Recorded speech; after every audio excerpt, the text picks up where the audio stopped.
People don't jump into this sometimes because they're overwhelmed. This can be the wealth and the opportunity that you can pass on to your kids, and you can offer them those things. We can always think about those things that we want to do, but this is a way for you to get there.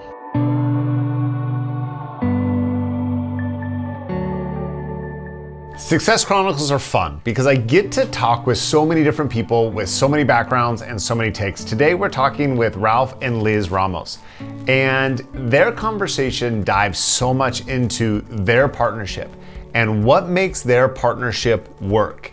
That the balance between their goals and ambitions and the way they address fear is so different from each other, but it works. So listen to this interview, watch this interview, and think about the partnerships that you have, whether you're investing with a spouse, with a partner, with a family member, or if you're investing by yourself, and think about that dynamic. How does having a partner help you? How does it hinder you? How do you overcome the differences between the two of you?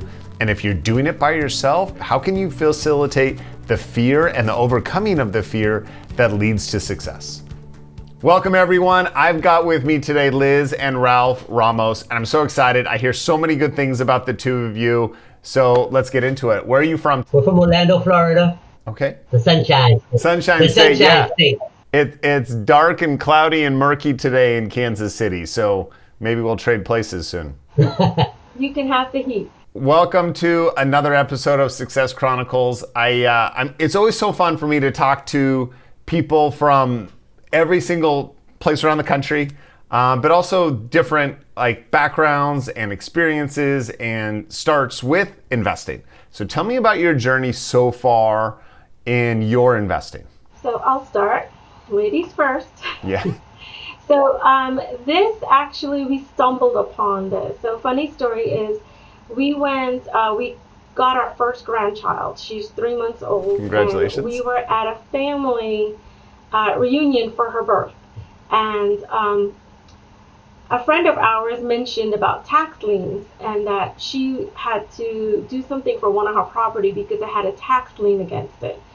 So that piqued Ralph's curiosity, and then once we got home, I started doing some research. It just so happened that by the UCF area, they had a free session going on that weekend.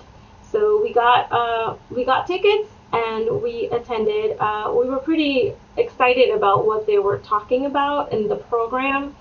It was predominantly focused on tax liens. It didn't really go and expand too much about the other aspects of investing. But then we went to the 3-day course that was delivered by Brian Siegel. Yeah. And that is where we purchased our executive diamond program. And it's just been on the up from then. We've attended every convention and session that we've been invited to so far. Yeah. So that includes, the last one was the summit that was delivered by Eric Blackwell. So that was amazing. And we will be going to the expo and then the commercial one, and then back to the summit in Orlando in December. But it's been a really exciting process, just looking at how everything is starting to gel and mesh and kind of fit together. And then the amazing team that we've had just supporting us. I mean, at every event we've met with new people, new colleagues, and hopefully new partners that we'll be venturing with going forward. But just the amazing support that we've had has really kept us motivated and determined to make this work going forward. Liz, you mentioned talking to a family member that had a tax lien on her house. That's curious to me. When she said that, when she's like, I've got a tax lien on my house, what did you think? Was that the first time you've heard about a tax lien ever? Or did you know what it was immediately when she said it? No, we've never heard of it. I mean, Ralph was more curious. I was busy doing cooking and whatever. He heard it and he was like, oh my God, Diane mentioned a tax lien. What is that? And she was very limited in terms of the information she shared. So I think it piqued his curiosity even more, where he's like, we have to find out about this tax lien thing. What is it? Mm-hmm. Because if she's into it, and she's a big real estate investor, so she's into auctions and she's got tons of property in, what's that county that she's in? Citrus County. Citrus.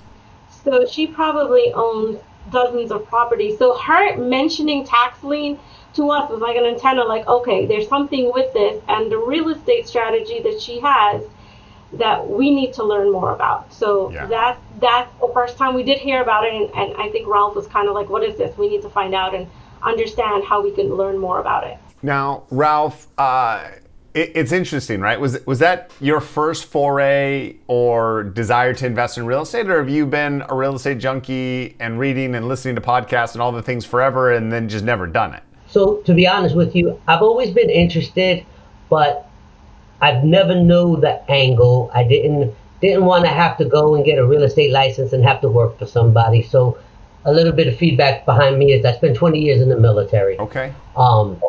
I've got 4 deployments underneath my belt, and I was adamant about getting out and going to work for somebody. Yeah.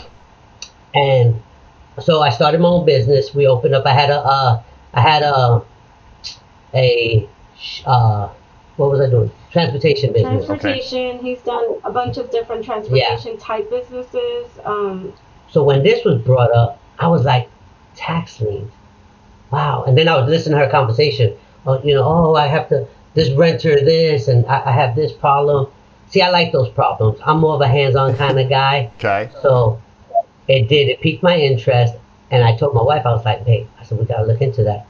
And sure stuff, when we came home, as you know, Google came up on her computer. Uh-huh. And she's like, oh, look, babe, they're having something for tax liens over here.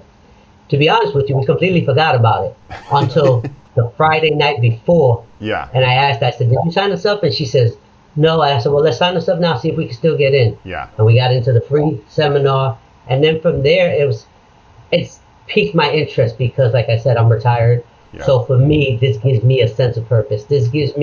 I wake up in the morning now, we're like, all right, I got something to do. Yeah. Well, first of all, thank you for your service. 20 years, 4 deployments.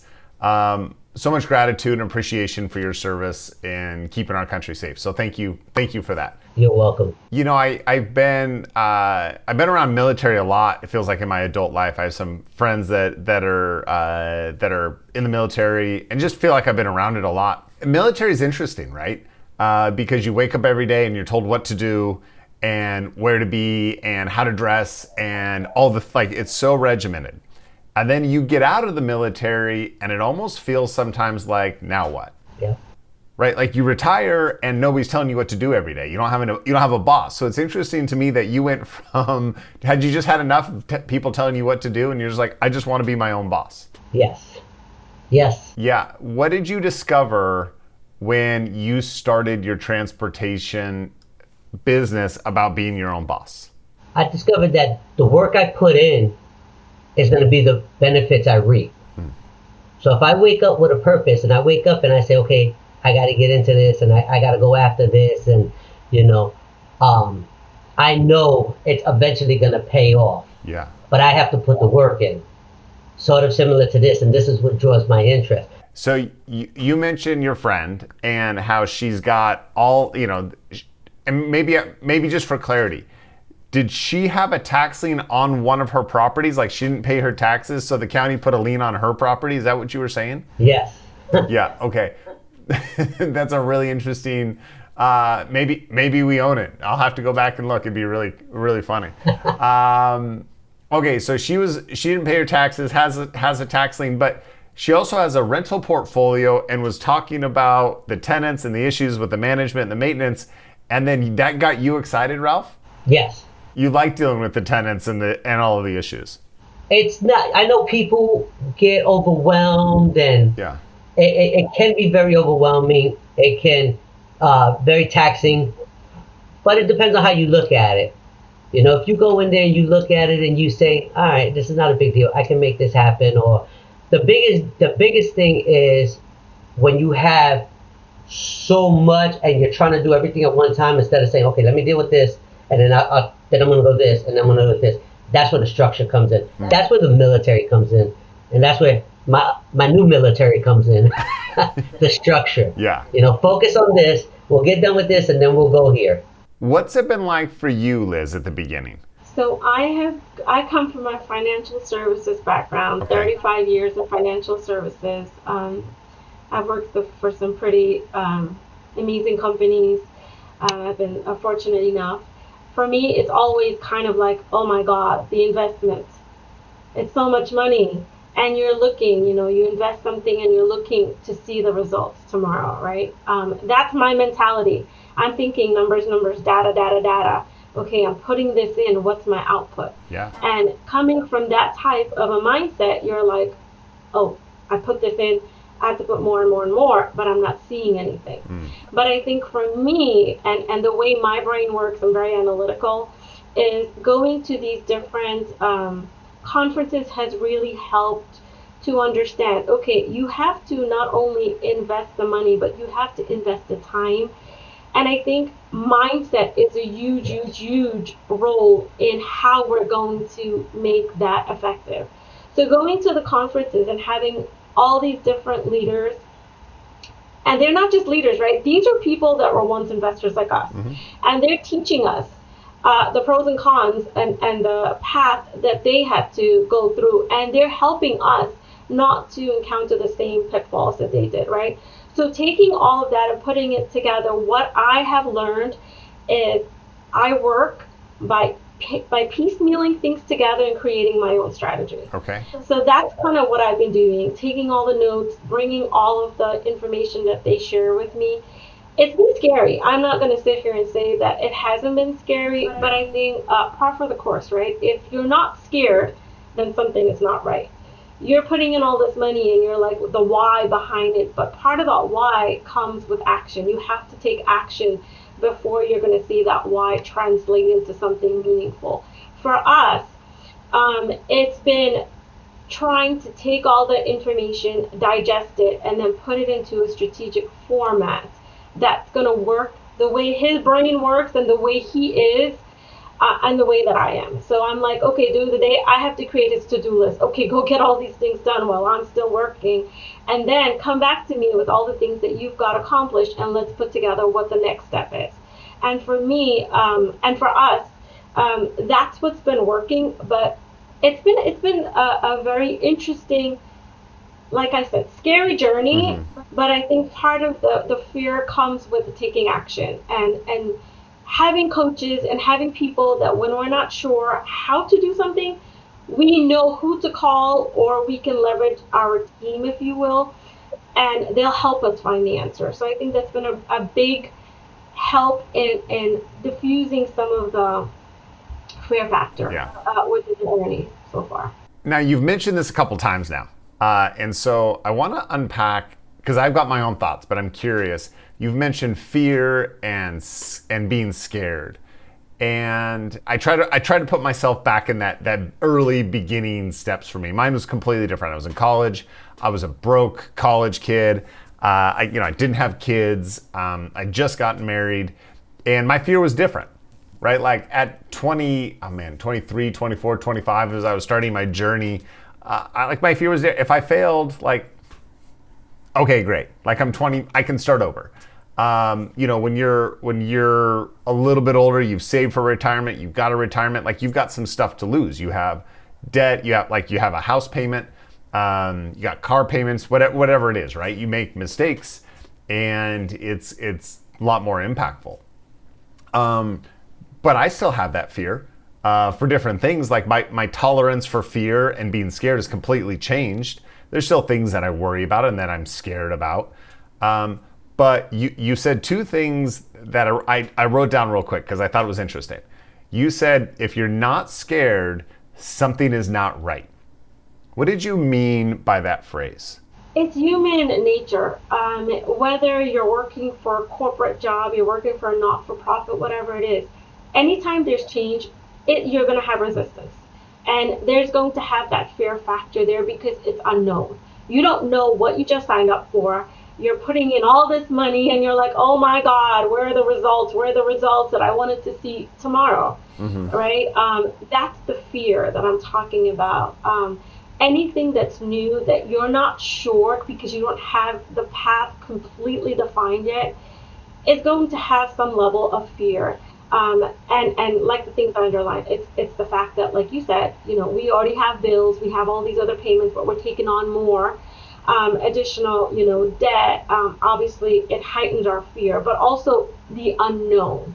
Okay, if I do X, the Y is supposed to look like this. What is my Y going to look like? Yeah. This is what they're telling me the Y is supposed to look like, but what is my Y going to look like? Is it really going to look like what they're seeing? So all of that kind of creates this fear, this underlying fear that's kind of a big knot in your tummy, that's kind of like, oh my God, I'm doing this, I'm doing all the things they're doing, but possibly because you're not seeing the results as fast as you want, right? Or there's more and more new things that you didn't anticipate. So all that kind of creates this fear that we have to work out, because if you don't work out that fear, then you're never going to be able to move forward. One thing that I've learned is fear is going to freeze you. It's gonna keep you where you are, and fear can quickly become quicksand, where if you don't know how to move forward, you're gonna stand there, and eventually you're gonna go backwards, where you're gonna start to sink. And it's, instead of going forward, you're going to lose that momentum, that investment, and everything that you wanted because of the fear. The fear is going to really take you back versus forward. I hope I'm saying that correctly. Yeah, no, it's so much to unpack, and I love the perspective of somebody that's starting something new and something different. Do you feel like it's possible to develop a tolerance to fear? Can you get better at overcoming fear? Yes, 100%. And I can, if it's okay, I'll add on to that what my wife is saying. Right? You have to know yourself first of all. Yeah. You have to know yourself, and we're two different people, right? So my fear is different than your fear, her fear, most people's fears. Yeah. I've done things in this world where scared, but I had to react. So I've learned to tell myself, I've learned myself, I should say, to know that I don't let fear stop me. I take that next step, but I'm more cautious. I look to my left, I look to my right. I keep a 360 swivel, I'm watching. And my wife is more analytical, so she sits back and she takes her fears and she puts it into her her PowerPoints or her files, and boom, boom, and she analyzes numbers, and she says, okay, I can make sense out of this. Where I'm more of, all right, boots on ground, put me here, let me evaluate the situation, let me get there, and I can give you a better outcome. Such a different perspective, right? Two very, very different ways of addressing fear, Right. of addressing the same emotion. That balance between the two of you, how do you balance that? How do you make it work? Yeah, how do you make it work when it feels like, Ralph, you're like, okay, I'm ready to go. Like, point me in the direction, and I'm going to be cautious, but I'm going to go. And Liz, you're analytical, so you want to balance. I feel like, Ralph, you're saying, okay, ready, fire, aim, almost. Right. And then I'll correct aim as I'm going forward. And Liz, you want the pattern, you want the process, you want the whole path laid out. How do you balance that? I think because we're so different, that's why it works. Where I'm a little bit more reluctant, he gives me that confidence. And then when he's going too fast, I slow him down. Okay. So the way that I can think of it is kind of like a sailboat in the sea, where he is the wind in my sail. Okay. And he helps me to go forward, but I am still at the wheel controlling the speed that we're going at. Yeah. And that's what helps us to work. I mean, we've been married. We're going to celebrate our 10-year anniversary. Oh, congratulations. And people are telling me his friend's kid, and they're like, "Oh my God, you need a medal for dealing with him because he's all over the place, right?"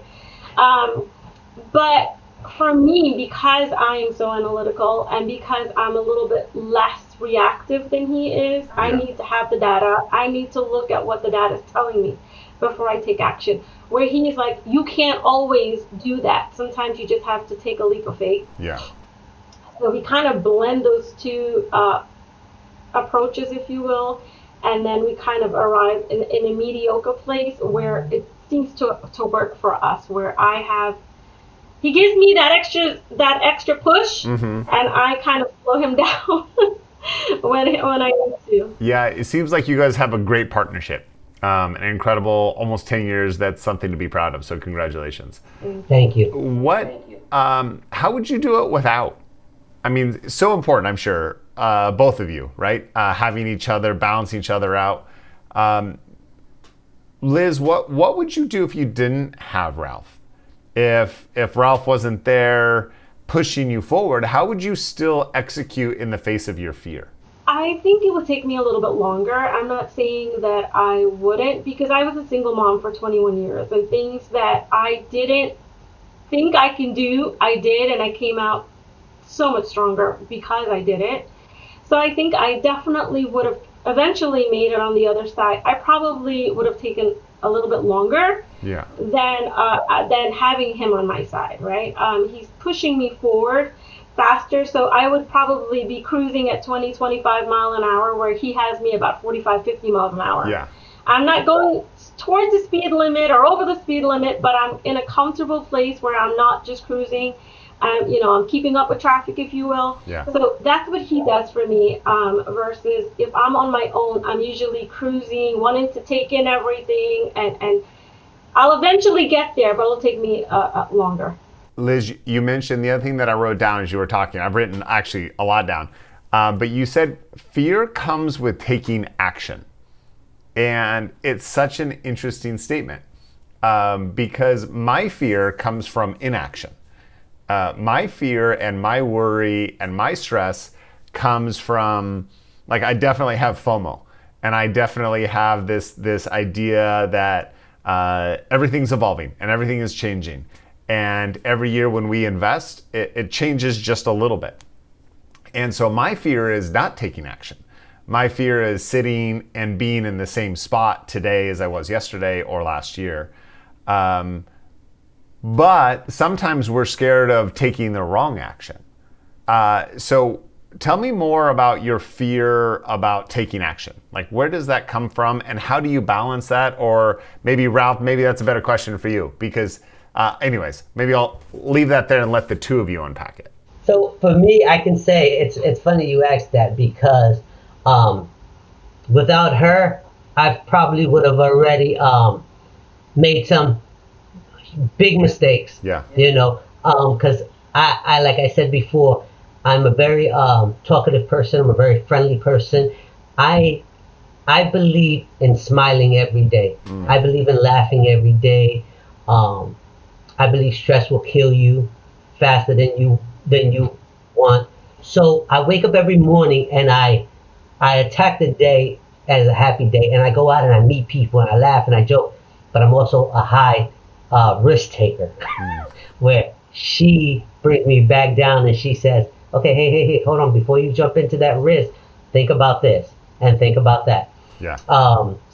We did it when we was at the tax lien code. When we went to the class with Deanna, we're sitting there, and Deanna's wonderful class, she's teaching, she's doing great, and she kept emphasizing, if it was me, I'd buy here, and people are reluctant. People are hesitant because we're just talking about fear of the unknown. Yeah. Well, I didn't hesitate. I bought 18 tax liens right there. So when she went to pull them up, she was like, who bought this? And my wife looked and she was like, did you do that? I was like, yep.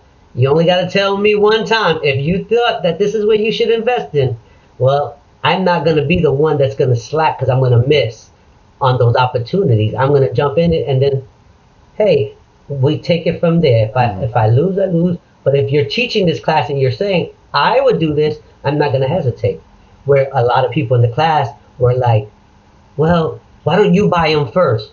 No, I don't want her to buy them. She's there to teach. Yeah. I wanted to buy them. And that's what I did. I went down the line and I did. Yeah. So that's just the difference between us. Ralph is more reactive. I'm more proactive. Okay. I think is the best way to say it. So if I can answer your question, when I mean, fear, when you take action, it leads to fear, because the action that you're taking leads to an unknown destination. You know, eventually I want to get there, but you're not sure if you're taking the right action to get there. So anytime, let's say you're investing in something and you're like, okay, this is supposed to give me all these great things, but just leaning in, right? Leaning in and doing that investment, it's like, okay, what if? So there's that big what if that's always in the back of your head, that what if I didn't do it right? Or what if I didn't follow what they're saying correctly? So I think those are the things and the thoughts that are always in your head, that if you listen to them all the time, you are going to stay inactive and you are going to lead down the wrong path. But anytime we're leaning or we're jumping into something new, it is going to be fear-based, which is healthy. Because you're scared, because it's new, it's going to help drive you forward, because it's like being in an accident. I'm not going to stay at the scene. I have to move from there, right? Granted, you're able to move from that from that occurrence.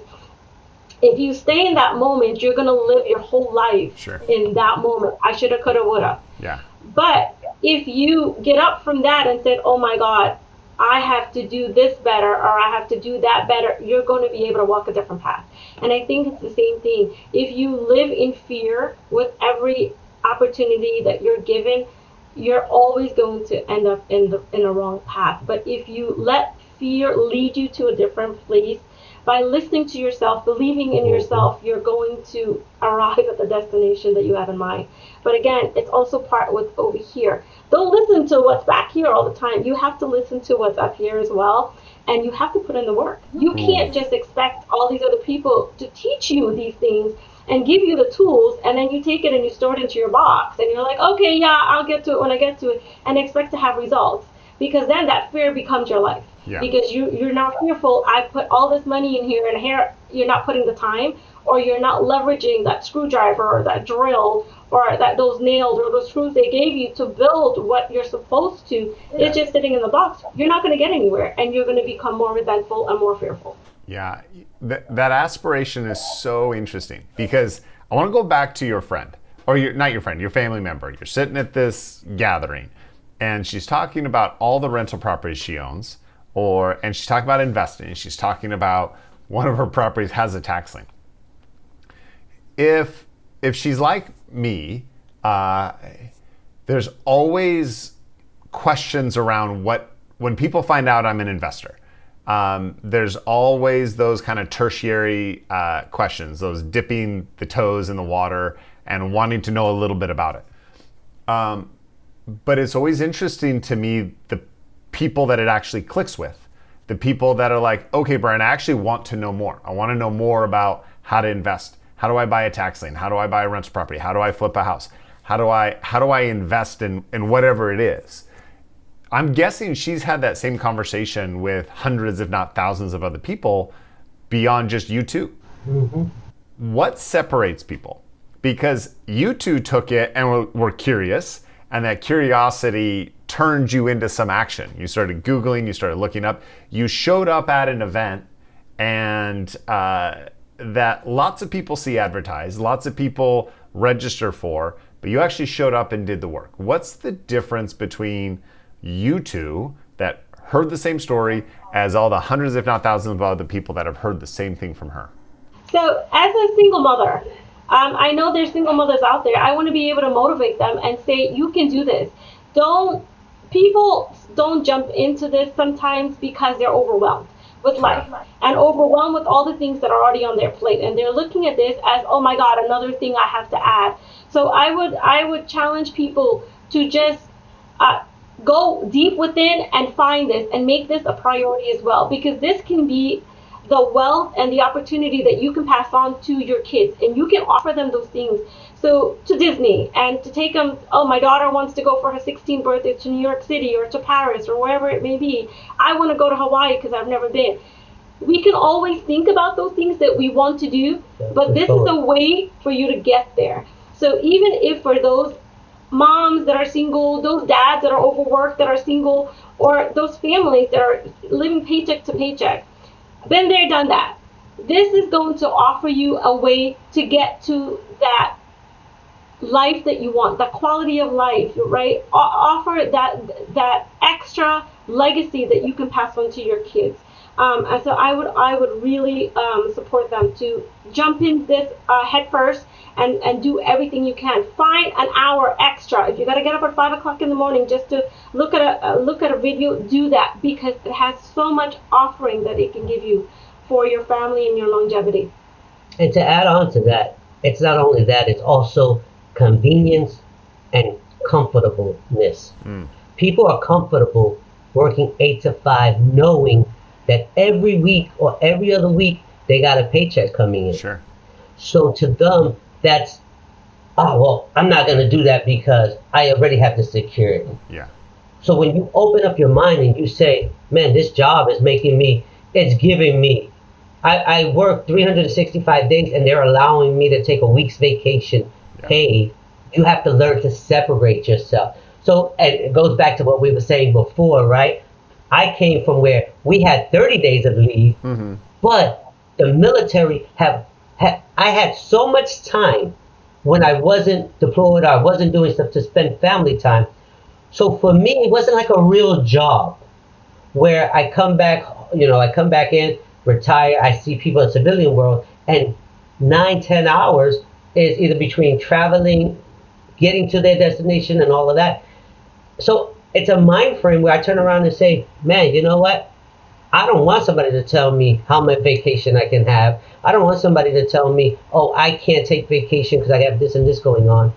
And my wife, she works hard. So, we open up our mind frame. We say, no, you know what? We know people. We see people all the time. Yeah. Reality is never going to go nowhere but up. So how do we get our feet in the door? How do we get our feet wet? Where are we going? And then that's when she starts giving me the list and starts making me research. It feels like you're saying growth and comfort are at opposite ends of the spectrum. That you can't have growth and comfort at the same time. And maybe the big separator is what you were talking about earlier, Liz, is that fear.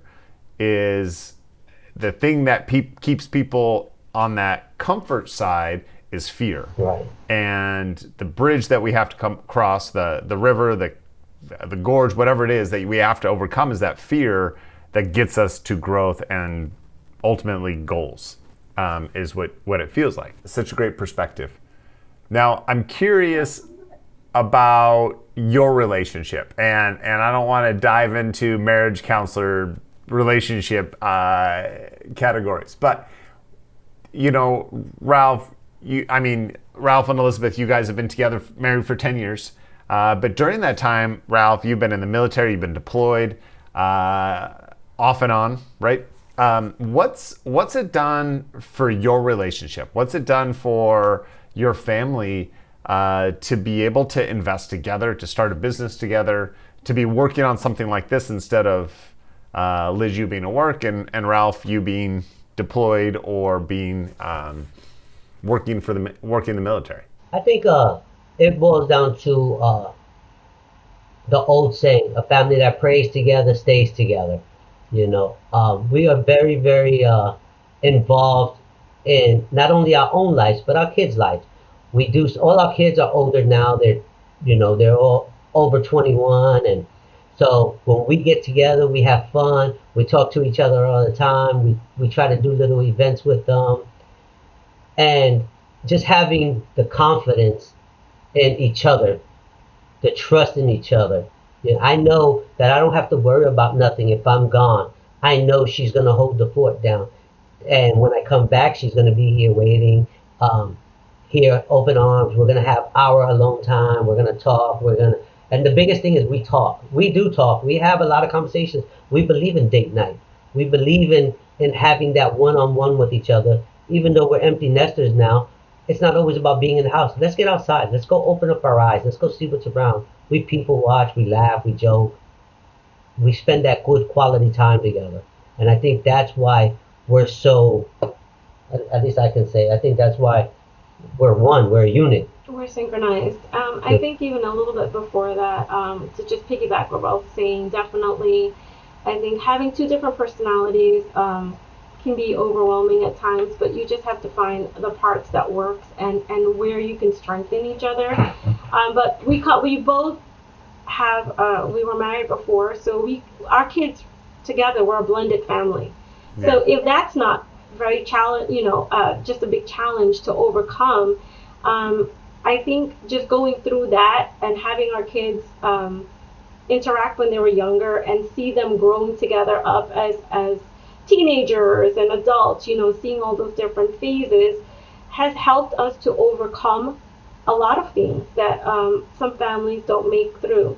So I think having that unity at an early age, having our kids help us through some of those things, has really helped us to become stronger and more of a unified team, a cohesive team that works. Yeah. And everything that we're doing here, we involve our kids. Yeah. They're so interested and intrigued, and they're like, oh, I want to see where you guys are going. So they're together with us on this journey. Okay. And we meet with them on a weekly basis to tell them one new thing that we've done, what a new meeting that we went to, one new thing that you learned, or one new action that you're taking.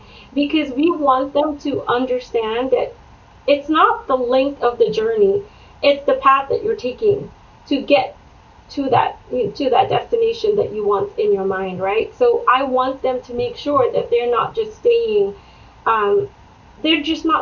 mobile in static in that position, that they're watching, that it's not going to be something that you're going to have happen tomorrow. Tomorrow you're going to be a millionaire, but you can be a millionaire, but you have to take action and you have to follow up. Every action is going to build. It's like it's like a building block, Lego. Yeah. Everything, you start from the ground up and you build, and you get to whatever it is that you envision in your mind, you're building. And that's what we're trying to teach our kids, and that's how we are continuing to build our relationship, leveraging what works, and then what doesn't work, then we figure out, okay, how can we improve on that part? And not every single dynamic of that is going to work, right? There's going to be parts where I'm like, oh my God, that's just you. I don't even want to deal with that. Or the same thing with me. But if it's 80-20, 80% of it works and the 20% doesn't, then you focus on those 80%. Yeah. Because that's what's going to help to get you to that 100% togetherness. That's incredible. Well, so many good pieces. One of my favorite things with these videos is going back and rewatching and pulling out all the little golden nuggets that you guys drop, because it's so fascinating for me to hear the journey of people that are just starting. Their perspectives and their thoughts and ambitions and concerns. I love that you guys were paired with Brian Siegel at the very first workshop. His background, I don't want to say so similar, but Ralph, hearing you talk about your experience in the military, Brian, his experience on the police force, realizing that, hey, I love the military perspective and the law enforcement perspective of this is what I was trained to do. And then when people take that training and insert it into investing, it's follow the training. It's like what you were saying about Diana. I absolutely love. You came in and said, you're the expert. I'm just going to do what you told me to do. In my experience in training for so long, so much of that comes from military, law enforcement, those kind of things. It's if Diana is having success and she tells me to do it this way, I'm just going to do it that way.